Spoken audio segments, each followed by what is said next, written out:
Bonjour à tous, j'espère que vous allez bien, ici DinoRaptor pour cette nouvelle vidéo YouTube et aujourd'hui on va faire une vidéo en attendant que la vidéo de mon débrief du match PSG Bayern se termine d'être mise en ligne.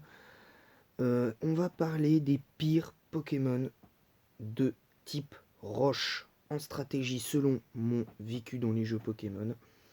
J'en avais pas encore parlé. Mais bon, je pense que ce serait important de le faire. Je me suis dit, autant le, autant le faire. Hein, ce serait, je pense, le minimum. Je pense que ce serait le minimum. Alors pourquoi j'ai parlé de...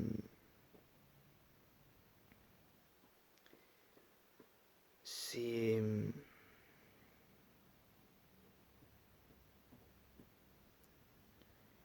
C'est assez spécial parce qu'en fait, de manière assez nette, je pige pas trop.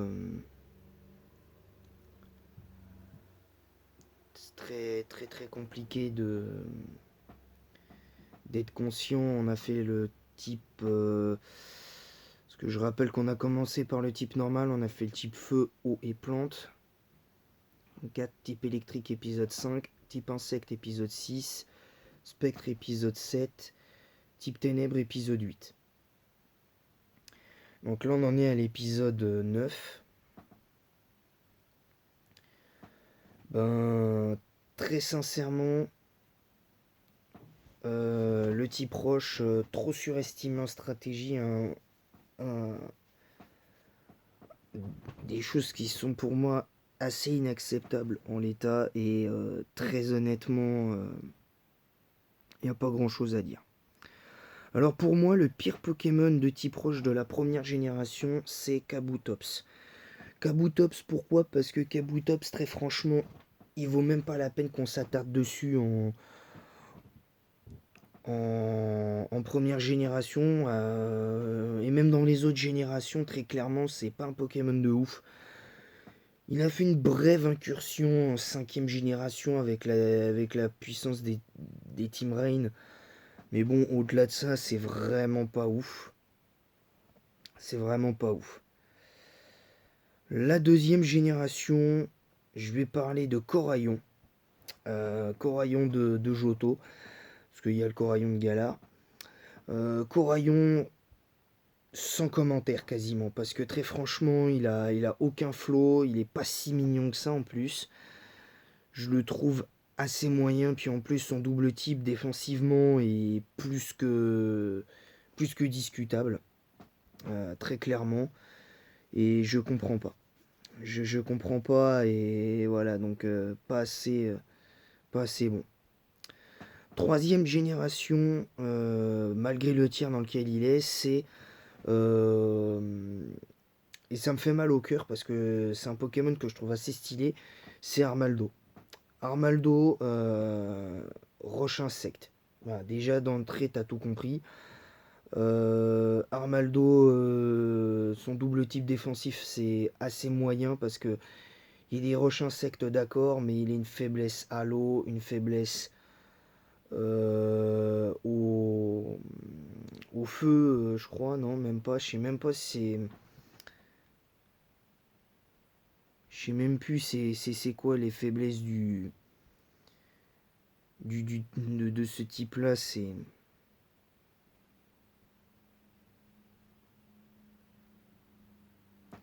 assez moyen. Je vais pas vous mentir, c'est assez moyen, Roche Insect, très clairement. Je pige pas trop. Très sincèrement, je comprends pas trop hein, ce Pokémon.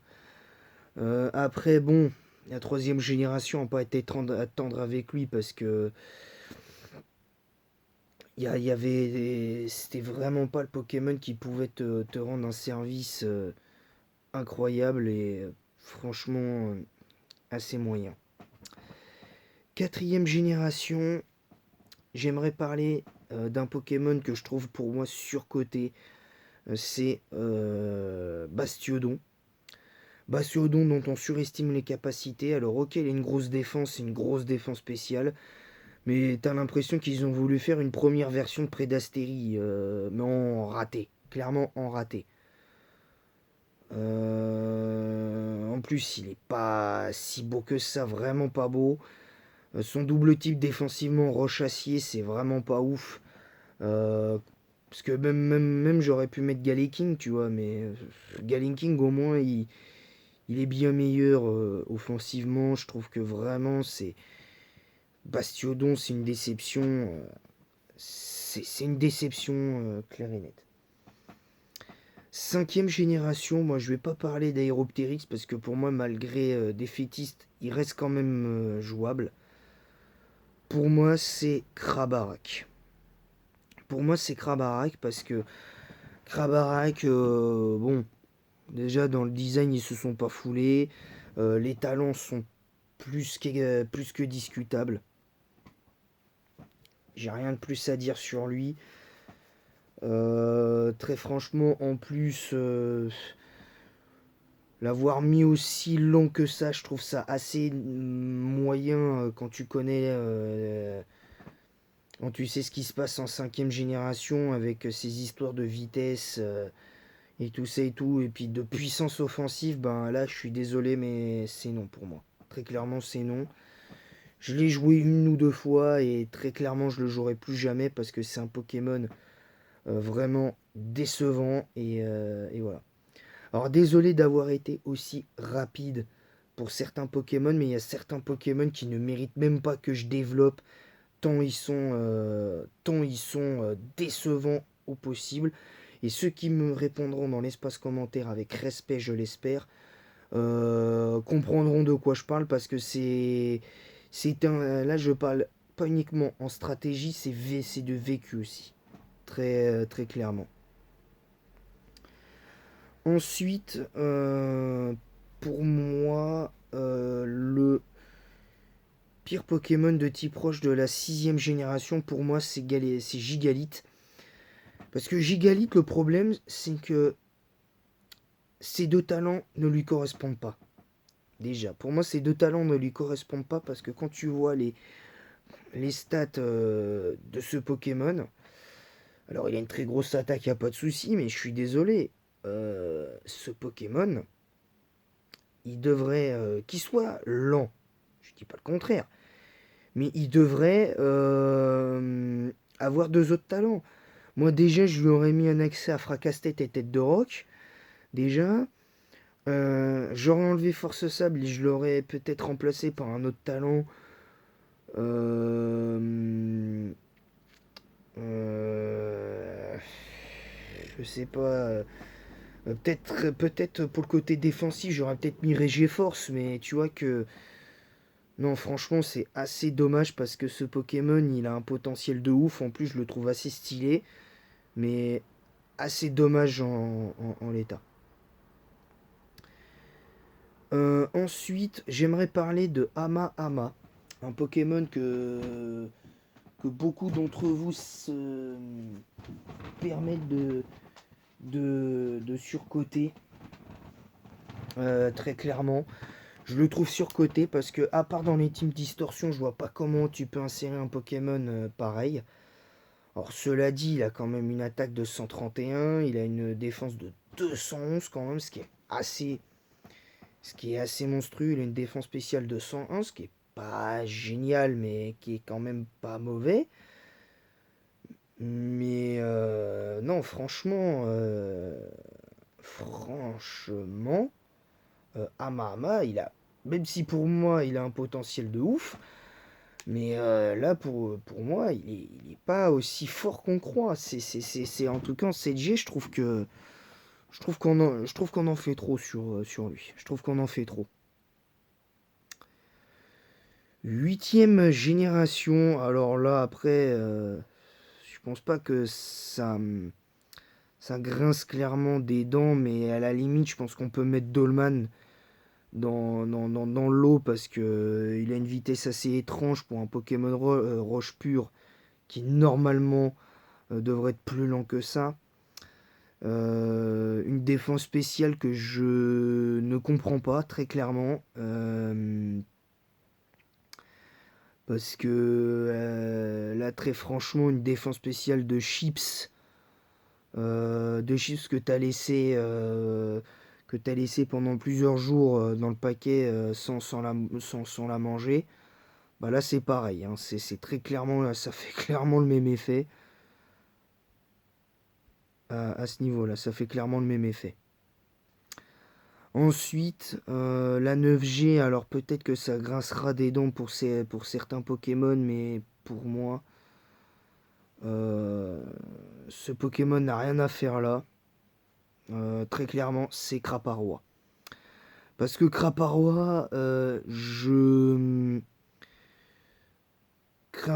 comprends pas ce Pokémon parce que en vrai, même si son talent est plutôt bien pensé, Kouroupas et tout, c'est quoi l'intérêt de lui mettre Cocarmure et G-Force? C'est quoi l'intérêt? Très clairement, je vois pas grand intérêt à ce genre de choses. J'y vois pas grand intérêt, honnêtement, mais bon. Après, il a été fait comme ça, on peut malheureusement pas tout avoir dans la vie, hein, en tant que fan. Donc voilà, pour moi, Craparoua, pire Pokémon de type roche de la 9G. Parce que très clairement, ce Pokémon n'a aucun sens. En termes de move pool, en termes de statistiques, il n'y a rien qui va sur ce Pokémon. Je trouve que le Pokémon en lui-même, il sert pas à grand chose en fait.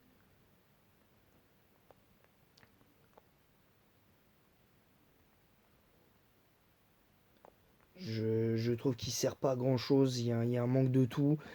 Je trouve que là, les deux dernières générations nous ont pas proposé tant que ça des Pokémon à fort potentiel. Très clairement, parce que pour moi, les seuls Pokémon qui ont vraiment eu le niveau et qui ont été pour la plupart ban, c'est Kourou-Singe, Yu-Yu, Baojian, euh, Cleopsitra, même si je trouve son ban bien étrange, mais il a quand même un très gros potentiel. Il y a eu Motorizard et tout, mais voilà, au-delà de ça, c'est du grand n'importe quoi parce que Gros Mago, il est fort pour l'instant, mais je suis pas sûr qu'il le reste longtemps parce que malgré le fait qu'il y ait Machination plus Ruédor, je vois pas comment Gros Mago pourra tenir jusqu'à l'arrivée des. Il tiendra jusqu'à l'arrivée des DLC, mais je pense qu'il descendra des tiers. Pour moi, selon moi, tiens, il descendra des. Il partira de l'overuse en descendant, je pense, parce qu'avec un potentiel d'essai, avec un potentiel retour des anciens Pokémon, je vois pas comment. Très clairement, je vois pas comment ils peuvent faire la différence là-dessus. Très clairement, je vois pas comment ils peuvent faire. Voilà. Enfin, je vois pas comment Gros Mago peut tenir le choc. Voilà, c'est tout pour cette vidéo. J'espère que celle-là vous aura plu. Évidemment, comme d'habitude, si vous avez une idée de votre propre idée des pires Pokémon de type roche en stratégie selon votre vécu, et je précise que vous ne devrez parler que de vécu de votre... peu importe le tiers stratégique du Pokémon, vous me parlerez de votre vécu sur les 9 générations à l'heure actuelle. Voilà, sur ce, je vous laisse, et en attendant la prochaine, je vous dis à très bientôt. Et sachez que, aussi, avant de conclure, que le moindre commentaire insultant, moqueur ou menaçant sera supprimé et signalé. Et la chaîne YouTube signalée. Voilà. Et vos réseaux sociaux vous serez également signalés et bloqués pendant un très long moment. Voilà. Sur ce, je vous laisse et en attendant la prochaine, je vous dis à bientôt.